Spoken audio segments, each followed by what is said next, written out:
Welcome to Triangle BNI. Today's show is brought to you by Oak City Tech. Folks, we talk each week about the digital world and how loud and crowded and difficult it can be. You need professionals on your side like Drago and his team at Oak City Tech help you get the right message out to the right people.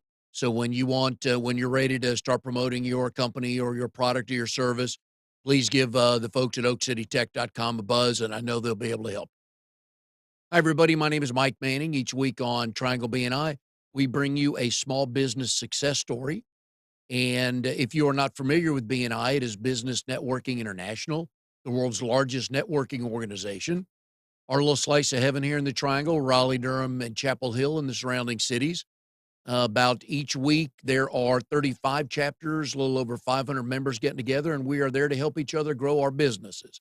In our successful small business story this week, a return visitor, Patrick Griffin with 1-800 Water Damage. Patrick is the president of RD23, the Raleigh Resource Group. They meet Wednesday mornings at 11:35 at a new location, the Village Grill over in Lafayette Village. So if you ever want to meet some good folks on a Wednesday at 11:30, have a good lunch, please check out Patrick's group. Patrick, how are you today? Doing well. Hope y'all are there, Mike. We are. So before the show, we were talking about little kids running around the house, and I had forgotten what that's like. You still have most of your hair. Most of it's still dark, so hadn't really set in yet, has it? It's fighting the good fight there, Mike.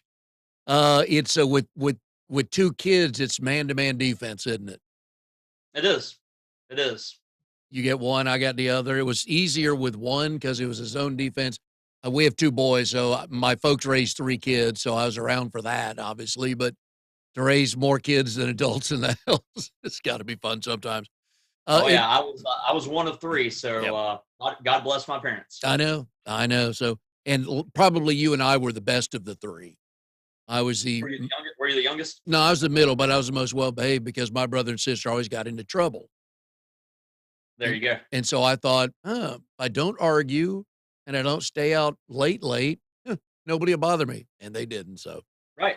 Yep. I was anyways, the youngest. yep, 1-800 Water Damage. You guys are professionals and experts on showing up at a house with a problem, fire, water, anything like that. So here we are. Was it October 4th today, I think? Give Yes, us sir. some fall tips for walking around our house, checking on things to try to maybe avoid some problems. Well, like you said, this is our slice of heaven here in the Triangle, and our weather is really really good. So we don't have to worry about pipes bursting this time of year, or really even hurricane damage. We're kind of insulated away from the coast there, so really just pulling refrigerators out, dishwashers, washing machines, doing those routine maintenance checkups in the house is something good that can't hurt. And Red Howard, the owner of our company, he always is a firm believer, and he's always told us to make sure that if we're looking at connections, that going from the rubber connections to the steel braided connections, just a simple 5, 10, $15 upgrade at Lowe's is worth its weight in gold, because those rubber hoses have a tendency to give out and disconnect or malfunction, where the steel braided connections are they're going to be there longer and more durable. So this time of year could be a good time to pull those appliances out. If you have a crawl space, just get down there, check it out, see if there's any stagnant water, and if so, give us a call, and we'll go do a free estimate, help you quantify the damage, let you know what you're looking at. And that's really the biggest selling point for us, is that we do free estimates, and we can help you make an educated decision on how to move forward. If you do need to utilize our services, we're going to go in there, and we're going to take it step by step. We're not coming in there with bulldozers, sledgehammers, crowbars. We're going to come in there and go the consultative approach, and try to save your house as much as possible, not making it a major ordeal. And I talk each week about the benefits of BNI, especially for me, as I've gotten to meet and get to know so many people in so many different industries.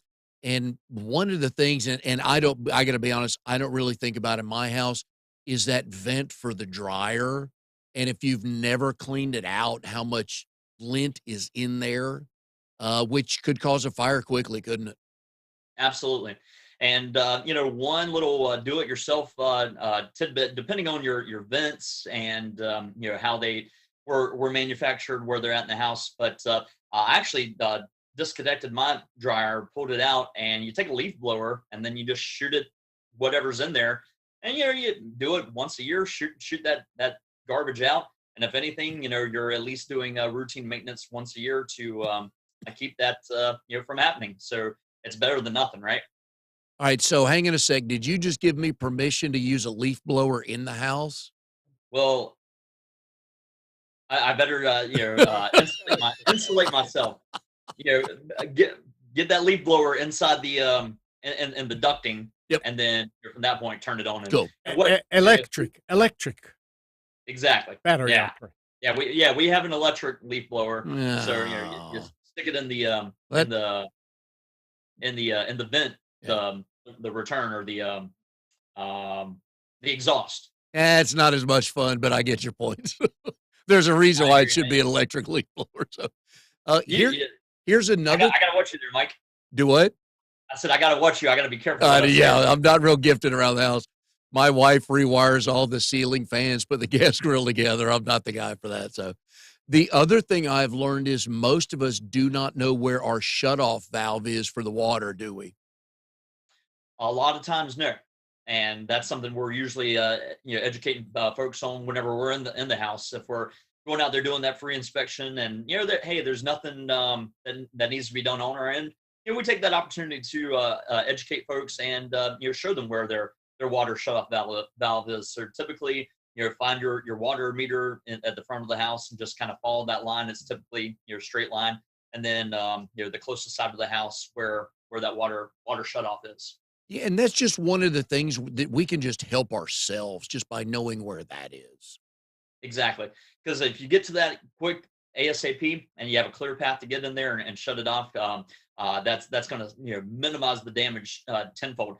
Worst case scenario, if you can't find it, and it's one of those deals where I know you're not supposed to go to the street, but if you just can't find your shut off, or something happens when you try to go shut it off and it were to break or it just doesn't work, you've got that last ditch effort to where you can go out to the street.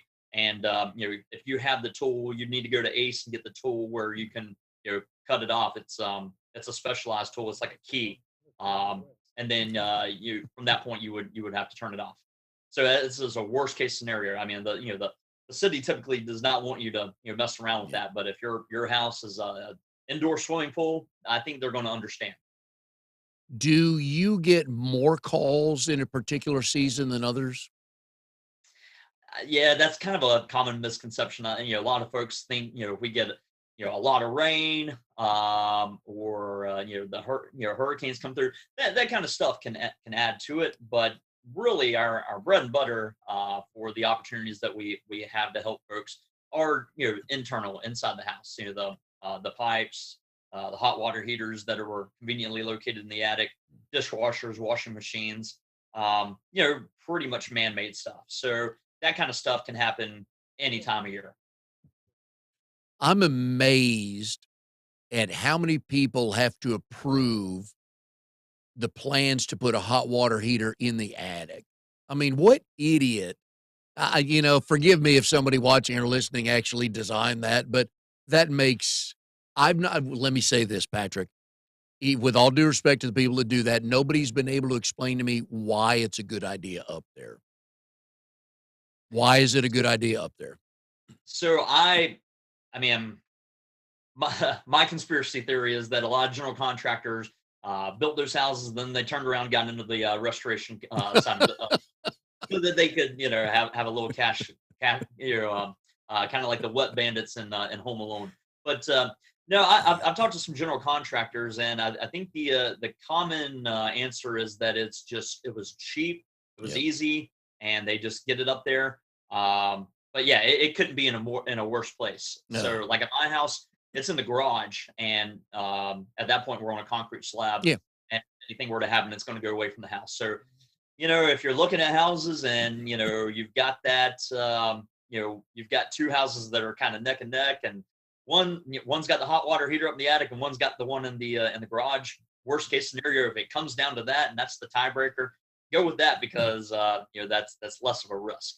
But I know a lot of folks when they're looking at houses, that's probably the last thing on their mind. But when you have that emergency and that accident, you'll be happy that you chose the ladder. No, just you hear more stories about houses that get ruined from just having the hot water heater in the attic. So that's a good Oh tip. yeah, yeah. I mean, if it's a two-story house with an attic and you're on a crawl space, I mean, you're talking four zones that could be affected, and Yeah. that is a hefty claim. So And yeah. and then also just walk around your house, look at gutters. Charlie Crow was on a few months ago, home inspector, and he said it'll take a little work on your end, but when there's a downpour one day during daylight hours, get your umbrella and walk around your house and see where water's building up. Right. Oh yeah, because there's improper gutters. Yeah, I've been out on inspections where they just didn't know what was going on, and I just was troubleshooting, and this house didn't have gutters, and I was like, well, there's probably your problem. It's coming straight down, and it was essentially eroding the yard away, and then water was coming into the crawl space and Mm. into the house. Yeah. So yeah, How far out do you guys go for a job? our marketing territory is basically Wake County, Johnston County. We kind of go into some of the other peripheral counties slightly, but for the most part, Wake and Johnston are our primary counties. But we can do work. You're really anywhere. We actually had a situation where we sent a crew up to Michigan earlier this year. There was a situation with a river. I can't remember what area it was in. I kind of as around maybe like the Ann Arbor area. It wasn't major news. It wasn't on the news. It's kind of crazy. There's flooding and natural disasters that happen like that all over the place. But it wasn't in the news, so a lot of folks didn't hear about it. But yeah, in this area, I think outside of the Ann Arbor, Michigan area, because some of our guys took pictures of the big house. They were Yeah. up there and go upstate. Owner of our company is a App State There Mountaineer. you go. But yeah, they were up there. So if we have a situation and referral partners get us lined up with something like that, and it makes sense for us to mobilize, then we'll go. But for the most part, 60-mile radius. So Virginia border, Mebane, Burlington area, southern part of Johnston County, Rocky Mount. If you can kind of picture that circle for the triangle area there. And if we're slow, we'll expand. We'll go further. So just give us a call and we'll figure it out. And if we just can't get to it, we'll communicate and let you know. But for the most part, that's our area. You get out and network a lot. Are you to the point now because you are out there so much and know that you do what you do and you've been doing it for a while? Do you get guys to pull you aside like, "Hey, Patrick, got a house question for you"? Yeah, yeah. I mean, it's a start. I mean, we're in the houses all day long, and I always say, if I can't find the answer out for you, I'll find out for you. I'll ask and get back to you there because a lot of our guys are extremely handy. They Red does a lot of investment properties, and so he's got a lot of hands-on experience tearing down houses, rebuilding them. Some of our technicians are very involved with that. So not only do they have a thorough understanding of tearing the house down, they have a good idea of putting it back together. Even though we don't do that, but they are extremely handy and we between myself, Reds and the Pay It Forward chapter that meets on Fridays down in Cary. Between the two of us, we have a lot of great connections that have visited our chapters all throughout the years. That if we can't do it, we're going to find someone who can. We are here with Patrick Griffin from 1-800 Water Damage. Patrick is also in RD23, Raleigh Resource Group. They meet Wednesday mornings at 11:35 at the Village Grill in Lafayette Village. So if you're ever that way on Wednesdays, please check him out. Today's show is brought to you by Oak City Tech. Talk a lot, folks, about you don't own your Facebook pages, you don't own your YouTube channel. They can close that down anytime they want. So find ways like an email list where you can put together a wonderful, productive newsletter to get out to your previous, current, and future clients. It's always good to work with professionals that can help you find ways to not only get your message out, but protect the ways you can do that so you can always communicate with your client base. Go to oakcitytech.com, tell them what you're looking for. I know they'll be able to help you. All right, Patrick, on the show today, I was very much looking forward to this because you have done two things that I either choose not to or haven't done. And one is put a plan together to lose a lot of weight, and you look wonderful. You look barely recognizable. And we'll get to that in a minute. I've got a story. And you're also running for elected office you're running for the Town of Wake Forest Board of Commissioners. So let me go back to the weight loss first.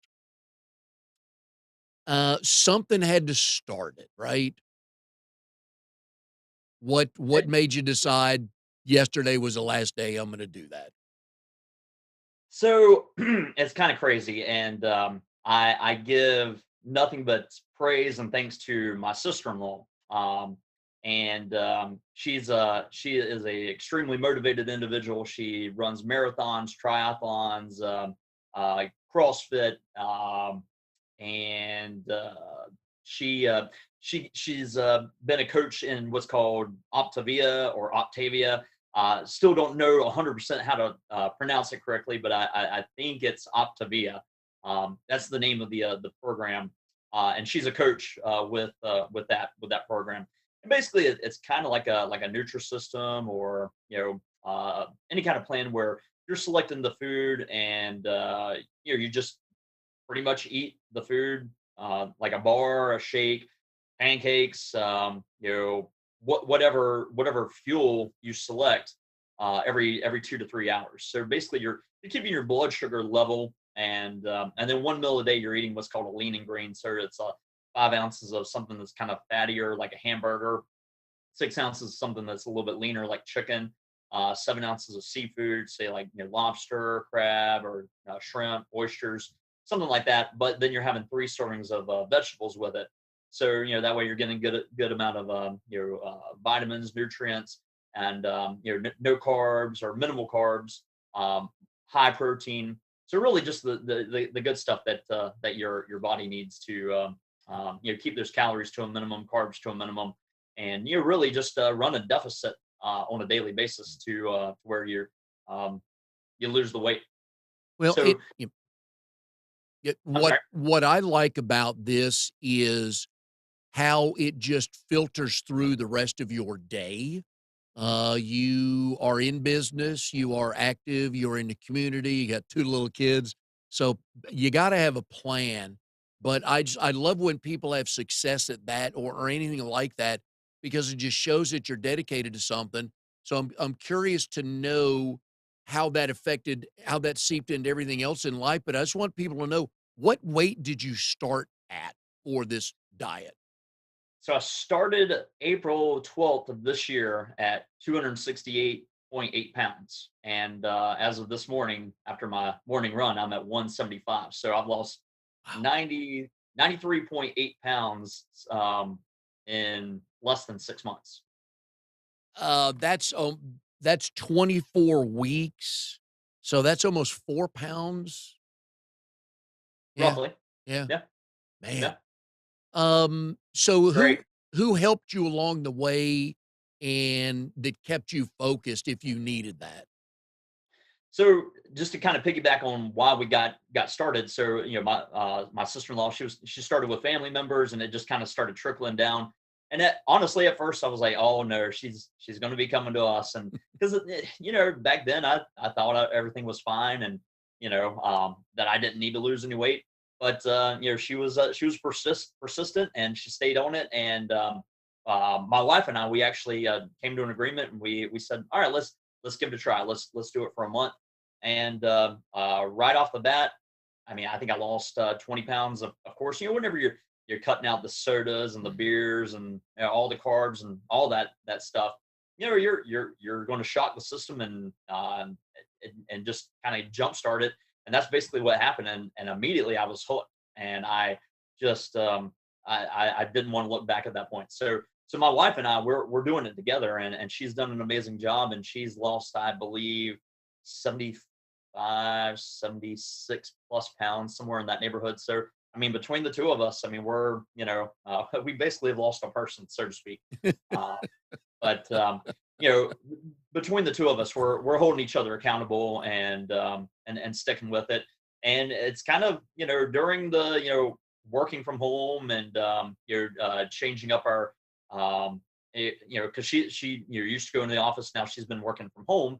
So we both have been working from home a little bit more than or I mean, I've always worked from home, but the pandemic brought her home. So the fact that we could do the lean and green meal together, it was great. And honestly, for having two small kids, we knock out our dinner at like 12:30, 3 o'clock, or even 5 o'clock before we pick the kids up from daycare and school.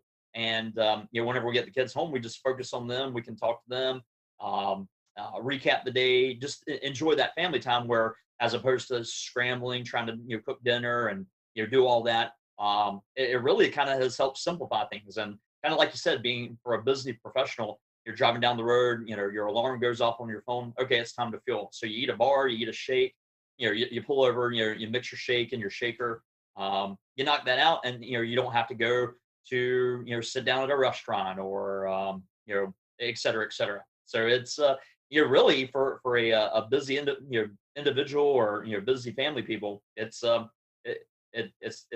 kind of works out.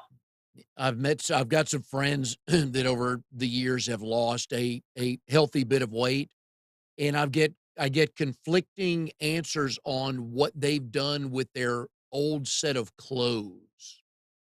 What have you done with yours? Um, they are in the on deck circle, ready to go to Goodwill because we're not going back to that. No, I had a So friend of mine that kept one shirt and one pair of pants just for a reminder.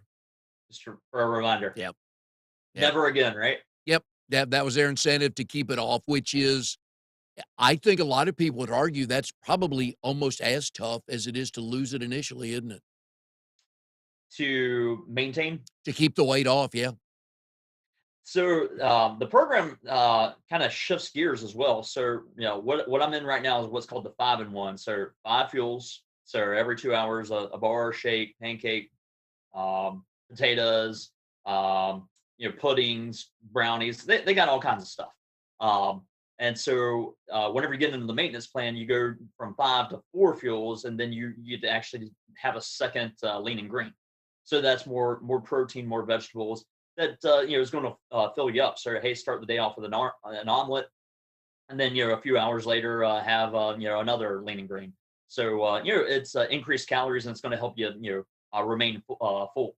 And then eventually it goes to a 3 and 3 to where you're doing 3 lean and greens, 3 fuels, and so it's designed to really, like we said, get to that cruising altitude, get to a point where you're not having the desire to snack and want all that stuff that we have a tendency to indulge in, right? And I know the last time you and I saw each other in person probably goes back about 2 months, maybe 2.5 months when my chapter, we got back to meeting in person. We've since gone back to Zoom for now.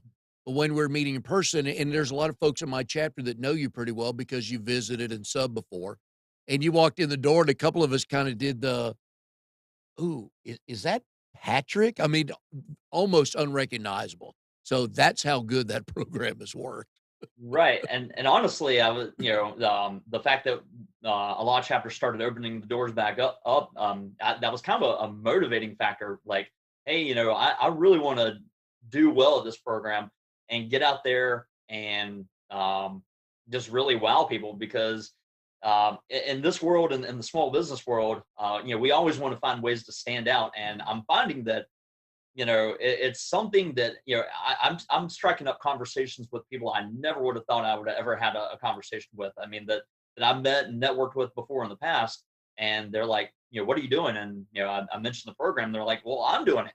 And so I'm finding that I love that example or analogy of the Venn diagram.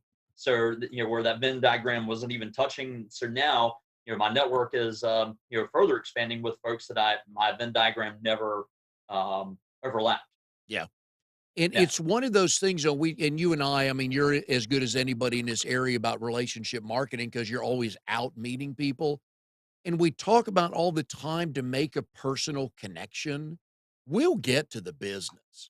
That's if you lead with that, you're going to kill the mood, and Mhm. you're probably going to turn most people off. But when you start talking kids or school or Duke or Carolina, the Panthers, whatever it is. But I mean, you have almost the ultimate opening question that gets you into a personal conversation and people start talking about success and how you feel. And then they go, "Oh yeah, by the way, I've been meaning to call you. I got a client I want you to meet." Right. Oh, yeah. I mean, you're absolutely right. Whenever I first got into relationship marketing, coming from the transactional marketing world, I was completely lost, and I didn't understand it all, and it was just, I mean, something totally new. And Red did a really good job of explaining that it's just going to take time, and that you're just going to have to um, connect with people, basically become friends with people. And I had a hard time understanding that, like the business world, becoming friends. But in the when it comes to relationships, I mean, that's people really have to know, like, and trust you to feel comfortable handing over their book of business that they've worked hard for to grow, maintain, and keep. So there's conversations that can move that needle for the trust barometer, the trust odometer, speedometer, so to speak. Um, Anything beyond just transactional conversation, it is huge. And just anything that you can do to improve yourself or that you've got going on. I mean, really, it's just kind of a walking billboard or a walking gains exchange, right? Yep. The gains exchange is a huge tool that we should all be using. I know I'm guilty of it, but it's basically your resume that you can pass along to other BNI members, right? Yep. How many people have you had to reintroduce yourself to? I was playing at the B-Can golf tournament, and we went out to one of the holes where Brandon Fuller was. He had a tent for Raleigh Electric, and I was like, "What's up, Brandon?" And he literally did a double take, Yep. and I was like, "Patrick, 1-800 Water Damage. I visited your chapter many times, and we've had one-to-one, and he was flabbergasted, but he's on the program as well, and he's doing good. And we swapped some good success stories. And but I had a buddy that came to the house, and he was like, "If I saw you walking down the street, I probably wouldn't have recognized you." Yeah. So I And guess I want people to know that the difference that weight loss has made, that you're to the point, because if you lose, 40, what you started at, if you lost 40, people would go, "Hey, congratulations, you look good," but you're still recognizable. But you get into the 90 and 100-pound range. And I just want people to know that's how difficult it is. And you and I have known each other for what, 3.5 years, whatever it is. And I had to double take when you walked in the door because Scott Sands and I were standing there. It's like, that is Patrick. it's awesome. I mean, I mean, we're in close contact with each other with consulting director Mhm. meetings, visiting other chapters. And for that to have occurred with someone that I'm Yep. as close contact as you, I mean, Yep. that's a big win, big testimonial. Now, dude, you look good. So what do the kids say about all this? They're happy. Yeah, they support us, and yeah, they're so young, and they don't really understand the full ramifications. But they're happy to see that mom and dad are working hard, and wanting to do more to be there longer for the kids. So I think ultimately, as parents, that's what it's all about. Just staying healthy and being there as long as you can in their lives. So at 40 years old, it's a pivotal time in our lives where health is extremely important. But could set the course for, hey, you're going to be here for 20 more years, or maybe 40 to 50. So God, um, I gotta think back when I was 40. God, that was 20 years ago. Jeez. You're so young, Patrick. The well, hey, it's all relative. I'm it is. running into Yep. 18-year-olds, 20-year-olds, and it's all relative, man. I know. I know. So the other thing you're doing now, I want to know with this, the success, the motivation, the confidence now that you have. feeling better about yourself. My guess is you're sleeping wonderfully these days, but you've got this in place. You have accomplished a goal. I don't know what the end goal is, but you've accomplished a major goal. So you're Mm. taking this and running for an elected office. What started? Are the two connected, or why are you deciding to run for office now? They're not connected. It just happens to be working out at the exact same time, and couldn't be any better. So long story short, I went to UNC Greensboro. I was a political science major. When I first got there, I was not a political science major. I really was undecided. I didn't know what I was going to study. I mean, I was thinking maybe something like going the law direction, but really my first political science 101 class, I believe it was, with Dr. Lee Sink. It was a just I mean, just a basic course, basic principles about political science, but there was just something about the building and her and her passion, and everything that everything was just so crisp, and it just drew me. I just immediately had an affinity for politics and for government. And so from that point, and at the same time, I was pledged to my fraternity, and after I got in, I got into leadership roles, and when I was a kid, my dad, he was president of the PTA. So I think maybe even going further back, just seeing my dad in the leadership position, I think that kind of motivated me to get involved, no matter what I did, be a leader within the organization. So got in the fraternity, and became secretary, became vice president. Never got to be the president. Unfortunately, didn't ever get enough votes for that. But I did become the interfraternity council president of UNC Greensboro for an interim term, and then I got reelected, or elected to a full term after that. So I actually served as the president of the interfraternity council system, which is over 5 what they call interfraternity council chapters. There's 3 governing bodies of for the sororities, Panhellenic, National Yeah. Panhellenic, and Interfraternity Council. So there's 3 governing bodies for Greek organizations, and I was one of the presidents. So And getting some early leadership experience in that. I was a finalist for a internship for the North Carolina General Assembly, to be an internship for a state senator. So out of 200, 300 of applicants, I was one of 25 that was a finalist, and unfortunately, I didn't make the cut for the final 13 that actually got to become internships. And that would have been an awesome experience. But just the fact that I got to go to the General Assembly on a Saturday morning and interview with several members of the North Carolina Senate and their staff members, that was another pretty cool experience that kept me very attracted, and maintain that affinity for government and being involved in politics. And we So, during the show here, we've been putting up your phone number for 1-800 water damage. If people want to get in touch with you for this position as board of commissioners in Wake Forest, what's the best way for them to find you? yeah, you can call my phone number there, or my email if you put that out there. But you can also go on Facebook and find. Let me see here. What's the official name of the page? Let's see here. I apologize. I should have that better prepared for you, but let me see here. I'll circle back to that there Okay. real quick. Do they go in Um, there and just type your name and it'll pop up? yeah, you could type Patrick Griffin for Wake Forest Town Commissioner, and it should pop up. Okay, that'll work.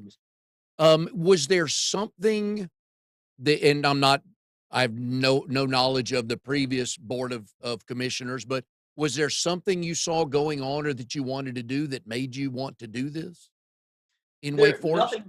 nothing in particular that the current board of commissioners was doing that's kind of rattled my cage, so to speak.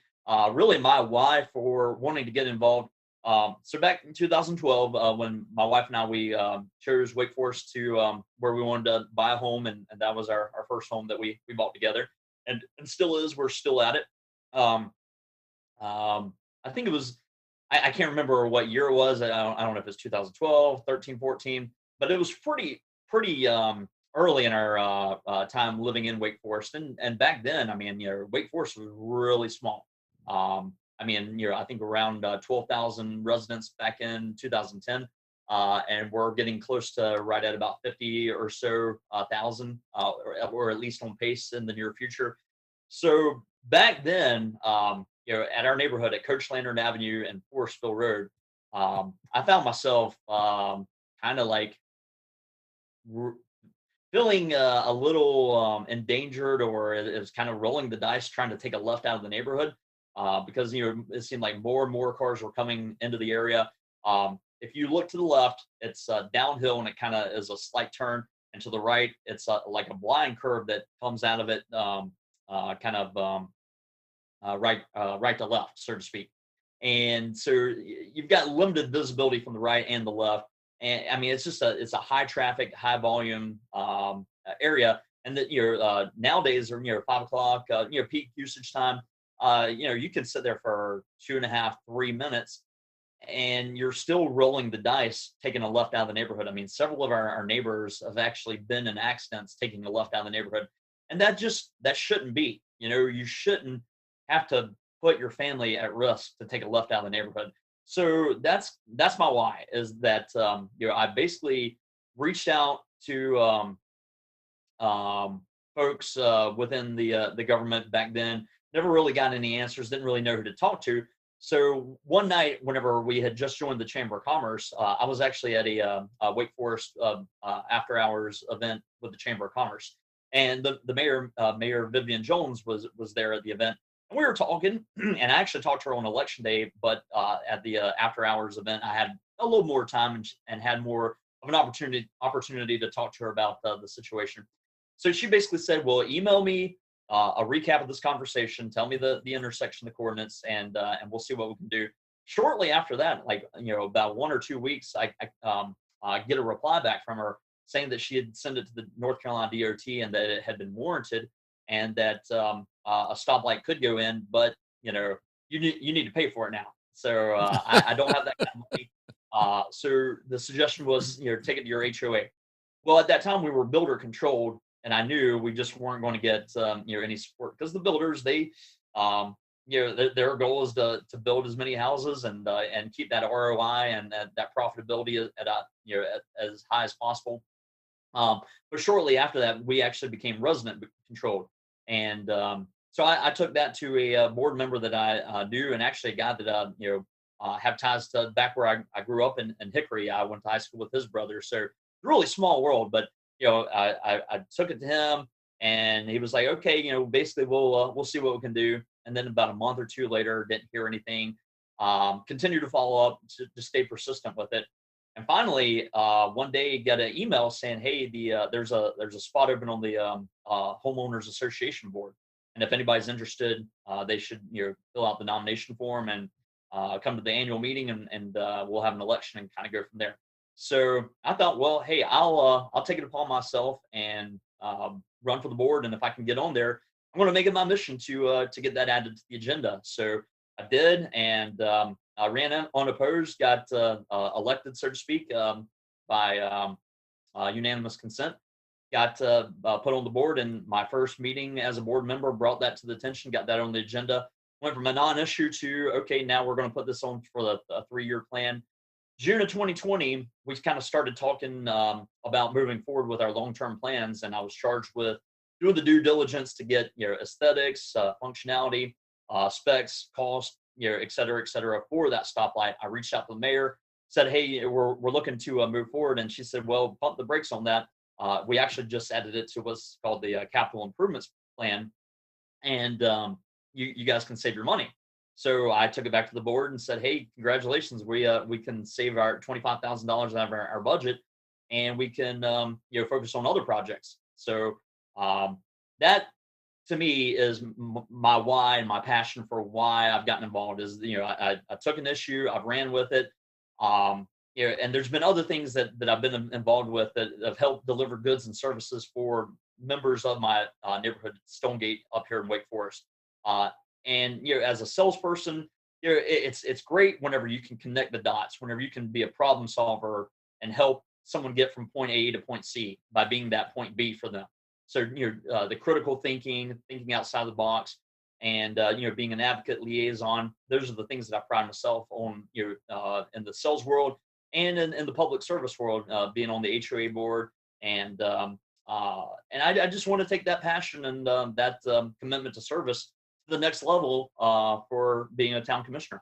We see these national and state elections where there's money involved and TV coverage and stuff, but a town of Wake Forest Board of Commissioners election, what's it like campaigning as a regular guy underneath the radar? There's no TV cameras following you.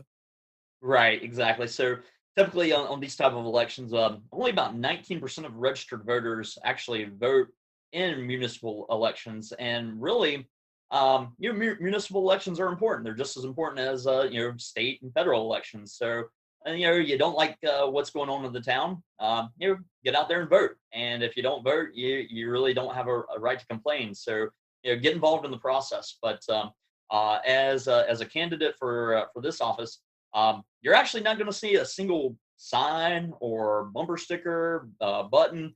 I'm running a grassroots organic, $0 other than the minimal fee that it took to run for office. So I'm just knocking on doors, getting on platforms like this, which I greatly appreciate you working me into your schedule and allowing me this opportunity.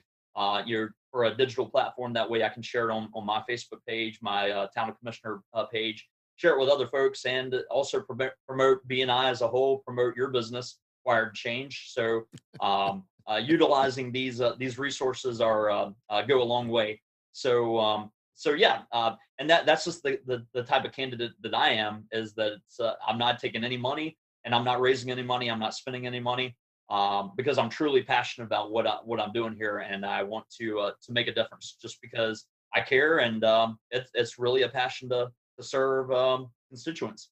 How many hours is this adding to a day or a week with, I know yesterday you said you had a candidate forum, but when you're out meeting people, is that a significant add for the hours in your day? Not really. I mean, if anything, it's enhancing my business because I'm again talking to folks not about 1-800 water damage.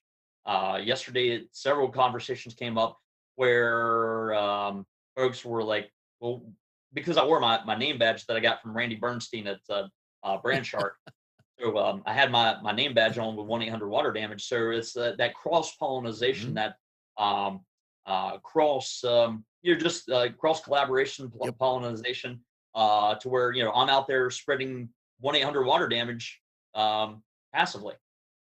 Yep. So really, it's still in my game plan, my marketing strategy. So really, it's not adding up. It's not taking away anything from my business.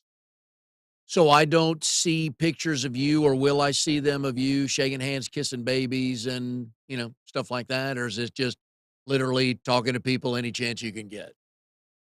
Talking to people, having conversations, hearing frustrations and taking that information and processing it and finding the best way to compromise and deliver the best goods and services for the citizens. So really, yeah, the pomp and circumstance that may be something that comes on another campaign, but I think this campaign is all about laying the foundation and getting my name out there, and then maybe down the road we'll take it to the next level. But for right now, I just want to get out there and meet as many people as possible and have a conversation and find out what matters most to them, and tell them what I can do as a public servant.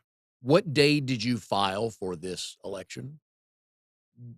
I believe it was July 15th, and it was pretty much about less than 24 hours uh, before the cutoff. Right. And I know you're a big fan of stories, and it's a funny story. So talking to my wife, and with her work, she's in the financial industry, and they have to you know measure twice, sometimes measure three times before cutting. They have to disclose and you have to make sure your I's are dotted, your T's are crossed, all that good stuff. So she got the go ahead that yeah, it was good for me to move forward with this pursuit, and it was kind of approaching that filing deadline. So thinking about it, contemplating it, because if I don't do it this go round, it's 2 more years. And I honestly had thought about doing it 2 years ago, but I just really didn't have the experience or really any kind of skin in the game. Where I feel like serving on the HOA, the homeowners association board for the last 2 years, it's given me some standing ground, some clout. Again, you're already serving the residents of Wake Forest. So right towards the 0 hour for the filing deadline, I'm contemplating it. I'm thinking about it, and I think I literally was on my way to visit RD18. I think it was that day when you saw me for the first time since y'all went live, and I think I was maybe about 5 or 10 minutes late to that meeting that day. So that's why I was late, because I was at the board of elections completing my paperwork.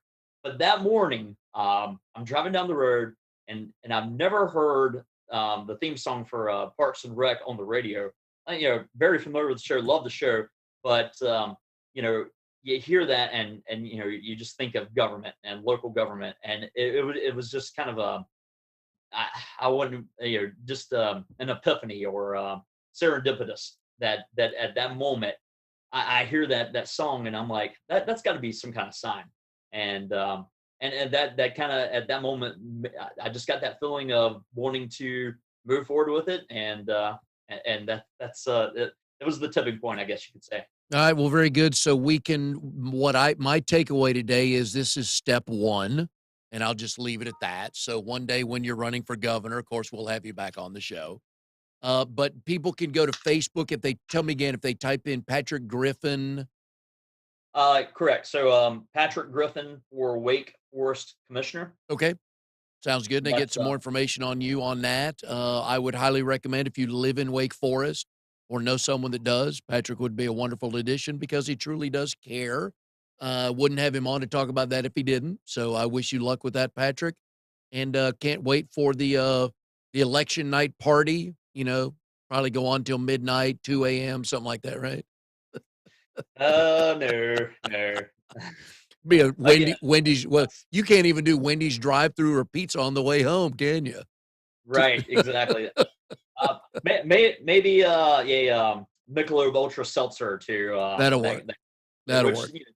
Have been a good alternative, but yeah, no. I mean, I know folks are asking what they can do to help. If there's folks out there that want to volunteer, looking for poll workers on the day of the election to just that final campaign opportunity, just to say who I am and why they should vote for Patrick Griffin for town commissioner on November 2nd, and also just door knockers and people who if you've done business with me, worked with me, had a friendly conversation, any supportive words. If anybody can just go on that website on Facebook to Patrick Griffin for town commissioner and just give me a glowing testimonial on why I would be a great addition to the board of commissioners. I'd greatly appreciate that. Well, you've done two things that a lot of us have thought about, and one is losing weight and getting in better shape, and the other is running for an elected office. So kudos to you for both of those. Wish you the best of luck with both of those, and we'll see everybody next time on Triangle BNI. All right. Thanks, Mike.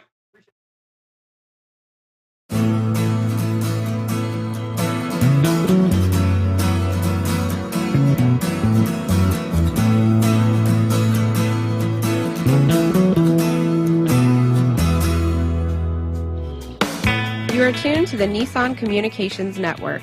If you tuned in too late, you can always watch each program in its entirety or download an MP3 audio file of it in the archives section at nissancommunications.com.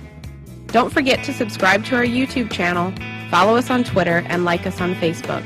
Sponsored by StreamingGear.com, Carolina Apparel, and DeltaForce.net.